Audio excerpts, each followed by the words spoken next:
Welcome to another episode of the Long Game Podcast. I'm your host, Sandra.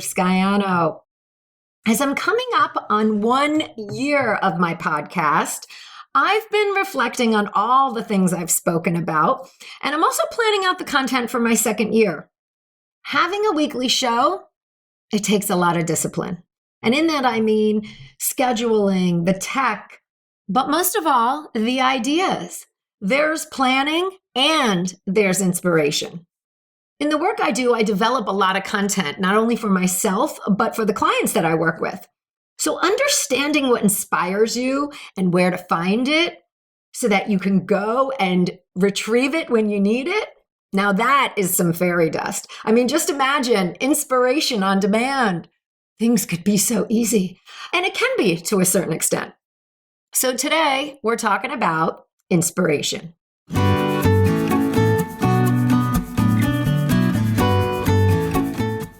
You're listening to the Long Game Podcast with Sandra. In a world where everyone is doing, it's easy to get lost in a sea of comparison, secret tricks, and promises of overnight success.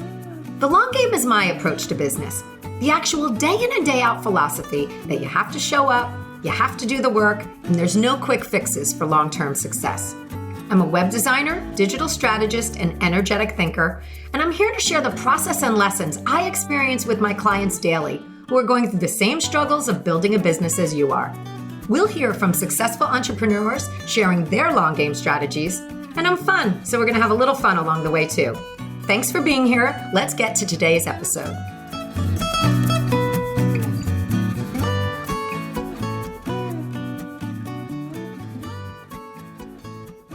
People always say that they get their best ideas in the shower. And there's some scientific truth to that. In the shower, we let our guard down. It's relaxing and dopamine's released. Our mind has the ability to wander, making connections and subconsciously problem solving. Things come to the surface as ideas and answers. And I also think that it has to do with, being isolated inside the shower walls. It's alone time where not many outside influences can take hold.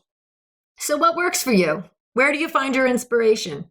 Is it in the shower or out in nature? Of course, from traveling, and we love that travel gives us so much. It's such an experience. But what about your day-to-day inspiration? Of course, unless you are living a traveling lifestyle all the time, you're home more. And especially as of late, we're all tied to home more. So there's a need to be able to fill your cup right in your own kitchen. We all know the classic 80s film 9 to 5, right? Jane Fonda, Lily Tomlin, Dolly Parton. So the three of these women team up for some wild escapades of fantasy come to life. For those of you who have never seen the movie, I can't even imagine that, or you need a refresher. The three ladies work together in a corporate office for a very chauvinist boss. Each one with their own distinct personality, they become unlikely friends. And one night over drinks, they fantasize about doing their boss in. The movie's a real hoot. So I heard an interview with Jane Fonda where she shared the story and inspiration for 9 to 5. She already had the idea for the film from a friend of hers who became an organizer of secretaries in big institutions, things like hospitals and banks, places where they have rows of cubicles. And the friend would tell Jane these terrible stories of how the women were treated. So she went out one night, and that was the first time she ever saw Lily Tomlin, who was performing her one-woman show in search of intelligent life in the universe. Jane fell in love with Lily as a comedian that night. The persona she did on stage, and then she went home and she changed the premise of 9 to 5 to include Lily Tomlin. Jane said, I don't want to make a movie about secretaries if she's not in it. So she got Lily Tomlin involved, and then driving home one day from a meeting with Lily, she had the radio on in her car, and Dolly Parton came on singing the song Two Doors Down, which I'm going to have a link to it in the show notes because if you go and listen, it's very reminiscent of the hit song 9 to 5. Wouldn't that be interesting, Jane thought to herself. Dolly Parton never did a movie, and she determined that the movie would need to be a comedy. if she brought in Dolly Parton and Lily Tomlin, and that she would have to play the least interesting role. So she created her character, Judy Burnley, for that, who, if you recall, is really a wallflower. And it took a year to convince Lily and Dolly both to do it. So once everyone was on board, including the director, they did a focus group of 40 women secretaries as research for the project. The director asked, "Do any of you fantasize about what you would like to do to your boss?" Oh my, so many things that they couldn't put in the movie, Jane said. These women had a lot of stories to tell. But listening to your audience created this great art. And so there's a few points that I want to explore with this story. First, that Jane didn't know Lily, but fell in love with her artistry. And she was so moved by her performance that she changed the course of what she was doing. So point one, she disrupted her own process of what she was creating by adding in what she became so inspired by and so influenced by. Comedy wasn't part of the idea at first.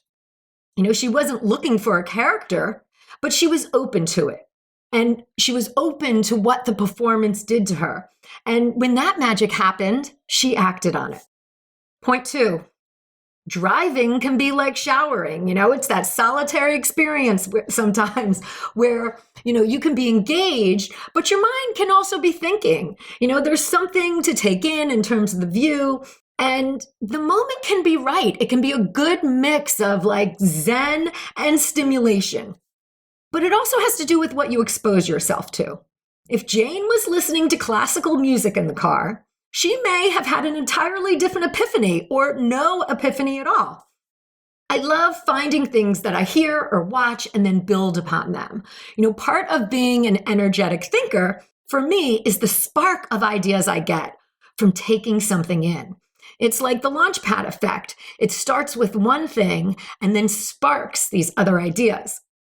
Much like referencing the story of inspiration, I had already had some notes on the topic. I knew I wanted to talk about inspiration on my podcast, so I knew that idea was already there. Then when I heard this interview, it clicked. All of the ideas clicked together with what was already milling inside my head. This goes back to the idea of noticing. Noticing while you're scanning or reading or on social. What jumps out at you? Then following up on that idea and building it out. I talk about having an idea bank on Evernote where I put all these little tidbits that spark ideas or relate to the work that I do. Point three is all about listening. The creative ideas that came out to them were because they listened to this underheard audience. Those women were ready to share and they did not hold back. It showed how far things went, how deep their feelings were running. And we talk here a lot about listening to your audience. Listen to the questions that they're asking so that you can develop your products. Listen to the words that you're using to better write your copy. The antics that transpired in the film 9 to 5, kidnapping the boss, hog-tying him, and then rigging him up to a pulley system, and then going into the office and making a ton of positive changes, all came from listening to the stories of the women in this situation. So they used the stories as inspiration and they created a pop culture masterpiece. And in the end, I liked that the story was feminist. It was women taking back the power. So there are a myriad of ways to be inspired by the people you spend your time with, the cultural pieces you expose yourself to, the art, the music, all of that. And the disrupting of your own process. It's in the noticing, the listening, the experience, and being open to where the dots are connected. And I will say that inspiration hits when the idea is already mulling about inside your head. So the idea can be very vague and inspiration can bring you closer to refining your idea.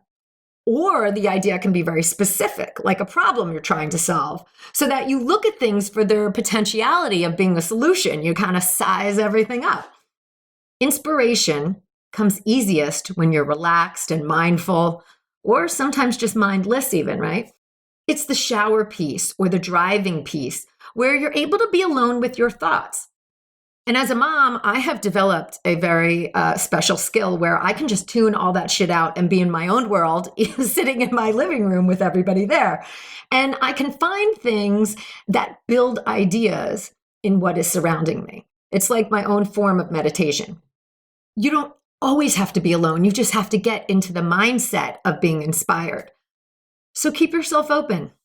Track your ideas. Like writing things down helps to keep them from fleeting. And that's why I use Evernote, because it's on my phone, it's on my iPad, it's on my laptop.